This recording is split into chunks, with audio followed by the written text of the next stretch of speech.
మనం మన ధర్మాన్ని ఆచరించాలి. అయితే మీ అందరికి జడలేసుకోవడం వచ్చు కదా, ఎంతమంది వేసుకున్నారు చెప్పండి, వేలతో లెక్కేయచ్చు.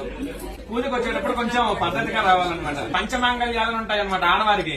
జుట్టు జడ వేసుకుని పూలు పెట్టుకోవడం, బొట్టు పెట్టుకోవడం, మంగళసూత్రాలు, మెట్టెలు, నల్ల పూసలు, గాజులు ఇవన్నీ కూడా ఈసారి నుంచి పూజకు వచ్చేటప్పుడైనా జడ వేసుకొని, బొట్టు పెట్టుకొని, గాజులు వేసుకొని అలా చేస్తూ ఉండాలి.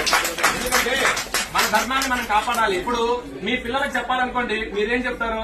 ఇప్పుడు చెప్పబోయేది ఏంటంటే, మీ పిల్లలకి ఇప్పటి నుంచే సంస్కృతి సాంప్రదాయాలు నేర్పండి. ఇప్పటి నుంచి నేర్పకపోతే తర్వాత వాళ్ళు అలవాటు పడరు.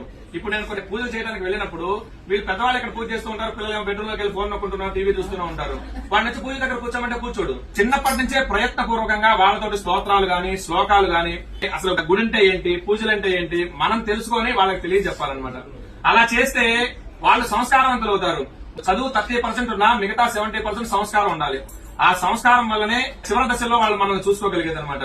వృద్ధాశ్రమాలు ఎందుకు ఉంటున్నాయంటే పిల్లల్లో అవగాహన లేక, పెద్దవాళ్ళు చెప్పక. అయితే ఇతర మతాల వాళ్ళు ఆ పుస్తకాలు గాని, వాళ్ళ మతాల గురించి గాని వాళ్ళు ప్రచారం చేసుకుంటూ ఉన్నారు. కానీ ఎంతమంది ఇళ్లలో భగవద్గీత గాని, భాగవతం గాని, రామాయణం గాని, ఈ ఇతిహాసాలు గాని, పురాణాలు ఎంతమంది ఇళ్లలో ఉన్నాయి? ఒక పుస్తకాలు ఎంతమంది రోజు కనీసం ఒక్క శ్లోకం చదువుతున్నారా? వెరీ గుడ్ అండి. తర్వాత భగవద్గీతకు సంబంధించి ఒక శ్లోకమైనా మీరు చదువుతున్నారా? పిల్లలకి నేర్పిస్తున్నారా? లేదు. కాకపోతే ఈ సీరియల్స్, సినిమాలు వస్తూ ఉంటాయి, ఎంటర్టైన్మెంట్ ఉండొచ్చు జీవితంలో. కానీ జీవితం మొత్తం ఎంటర్టైన్మెంట్ కాకూడదు. మనకి 84 లక్షల జీవరాశులు ఉన్నాయి. వాటిల్లో విచక్షణ కలిగింది, బుద్ధి కలిగింది ఒక మనుషులకి మాత్రమే. మనకి జ్ఞానం ఉంది, బుద్ధి ఉంది. మనం హిందూ ధర్మంలో పుట్టినందుకు ఖచ్చితంగా మన హిందూ ధర్మాన్ని పాటిస్తూ ఒకళ్ళ మతం మారకుండా కాపాడే విధంగా మనం ఉండాలన్నమాట. ఇప్పుడు ఎడారి మతం వాడు వచ్చేసి నా మతంలో ఇది ఉంది అని చెప్పినప్పుడు మనం కూడా చెప్పగలగాలిగా. శివుడు ఎంత శక్తివంతుడు, రాముడు ఎంత శక్తివంతుడు, విష్ణుమూర్తి ఎంత శక్తివంతుడు, వీళ్ళు ఎంతమందితో యుద్ధం చేశారు, ఏమేం చేశారని మనకు తెలియాలి ముందు, వాళ్ళకి చెప్పాలి అంటే. లేదు అంటే వాడు చెప్పేది నిజం అనుకుంటాం.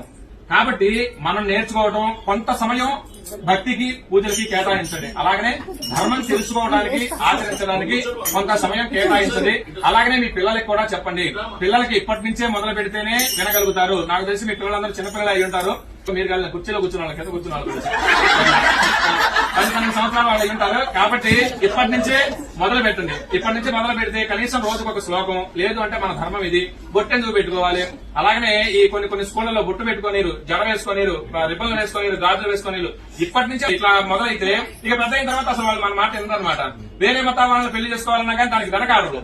మన ధర్మం గురించి, అలాగనే మన ఆచారాలు, సాంప్రదాయాల గురించి నాన్నలకి, అమ్మమ్మలకి తెలిసి ఉంటుంది. వాళ్ళ దగ్గర నుంచి ఇవన్నీ కూడా రావాలి. అవి కూడా పిల్లలకి అలాగనే నేర్పిస్తూ రండి. మీరు నేర్చుకోండి. రోజు కొంత సమయం దేవుడికి, అలాగనే మన ధర్మానికి కేటాయించండి. జై శ్రీరామ్.